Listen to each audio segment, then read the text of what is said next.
Hello guys, good morning. আমি বানাচ্ছি হলো পনির তরকারি। আজকে কি রান্না করছি এই দেখো।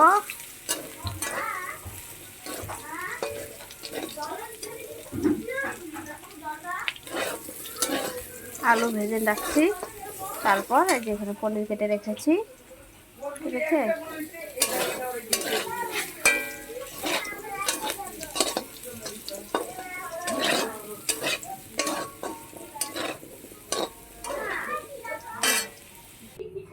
আলুটা আমি নামিয়ে নিলাম, এখন তেল দিয়ে দিচ্ছি, হালকা করে পনির ভেজে নেব।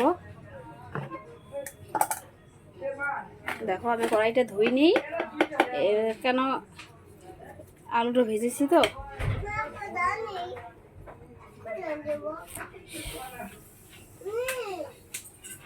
পনিরটা দিয়ে দিচ্ছি,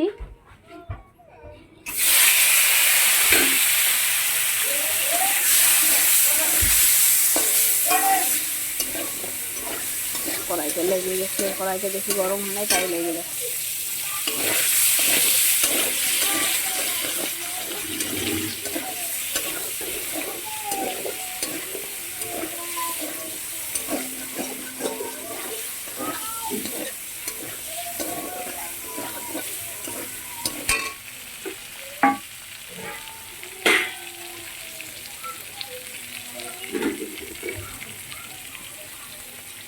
পনিরটা নামিয়ে নিচ্ছি, ঠিক আছে। আমি এখানেই এই কড়াইতেই আমি তেল দিয়ে দিচ্ছি, কারণ কড়াইতে ধুবো না, পনিরগুলো যে আছে না ওটা কড়া কড়া একদম ভাজা হয়ে যাচ্ছে যে কড়াইতে, দেখতে পাচ্ছ তোমরা। আর এই ভাজাটা যে হবে না, এটাতে যে তোমরা সব কিছু দিয়ে দেবো, পরে সেন্ট হবে। এই যে লাল লাল দেখতে পাচ্ছ, এগুলো পনির বন্ধু। হ্যাঁ, এখন দিয়ে দিচ্ছি তেজপাতা, একটা শুকনো লঙ্কা, এখন উঠে যাচ্ছে। আর এটা যখন তরকারিটা থাকবে, ভেসে ভেসে থাকবে বন্ধু, সেন্ট করবে তরকারিটা, আমার ভালো লাগে, মানে এই পোড়া পোড়া একটা সেন্ট হবে। এখন আলুটা দিয়ে দিচ্ছি, আবারও আলুটা তো ভাজাই আছে, এখানে মশলাটা দিয়ে দেবো। দেখো কীভাবে কালারটা, বেশি ভাজবো না, তাই মশলা দিয়ে দিলাম। মশলা বলতে এখানে আদা, জিরে আর শুকনো লঙ্কা, বেশি লঙ্কা দিইনি, 2-3টে দিয়েছি।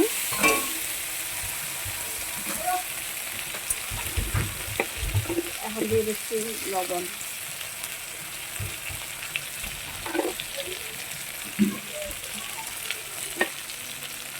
তারপর দিয়ে দিচ্ছি হলুদ,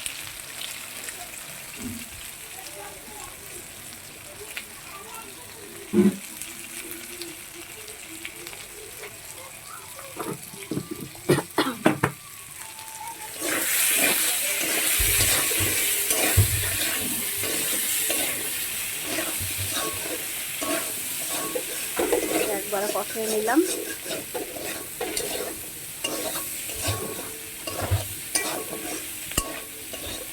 হালকা জল দিয়ে ঢেকে দিব।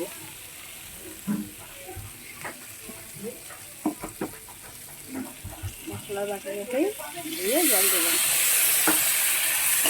আর অল্প দিতে হবে সেদ্ধ হওয়ার জন্য, জল দিয়ে দিলাম।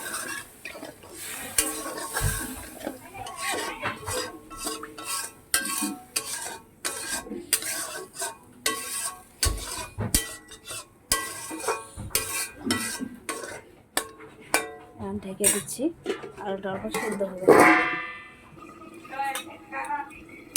ঢাকনাটা খুলে দেখছি গাইস,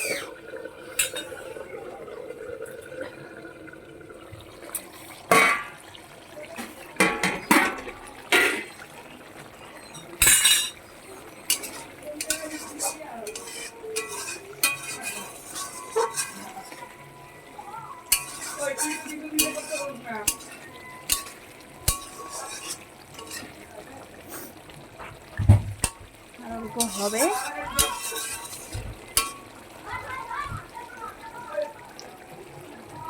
এখানে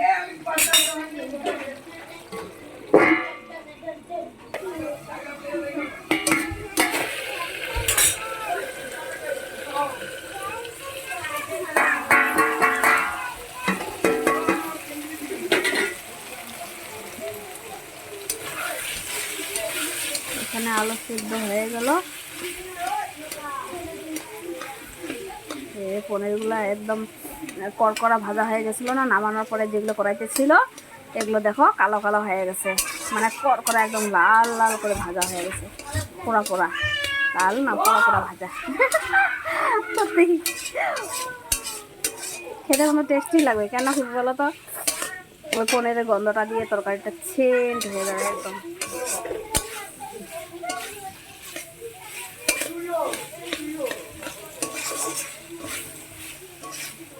তো গাইস এখন ঝোলের জন্য হালকা করে তারপর জল দিয়ে দিচ্ছি। ওকে,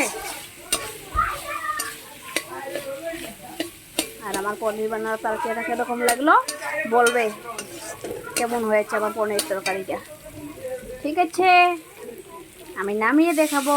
এখন জল দিয়ে দিচ্ছি। ডাল করেছি, মুগ ডাল, তাই পনিরটা অল্প রসা করব, কারণ ডালটা দিয়ে তো ভাত খাওয়াটা ভালো লাগে না, ডালটা খালি এমনি খেতে ভালো হয়। এই জল দিয়ে দিলাম, এখন আমি নামিয়ে দেখাবো। তো গাইস আমি পনিরটা দিয়ে দিচ্ছি মানে দিয়ে দিয়েছি। ঠিক আছে, এই দেখো পরে ঝোলটা নামার পরে দেখাচ্ছি। ওকে,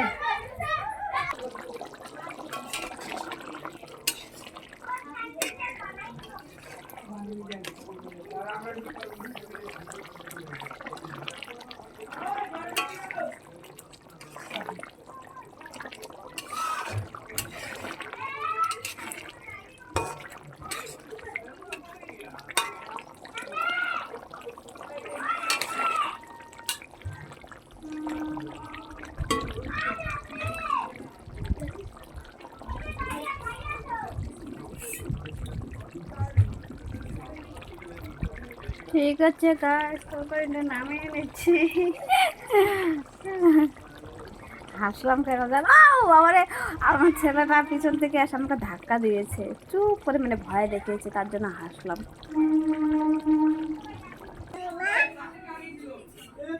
তো গাইস এই যে আমার পনির তরকারি হয়ে গেছে, নামিয়ে নিয়েছি।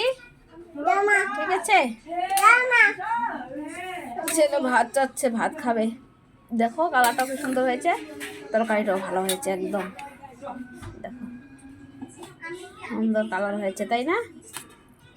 তোমরাও বানিয়ে খাবে। ওকে, এইভাবে রান্না করে দেখবে, ভালো লাগবে।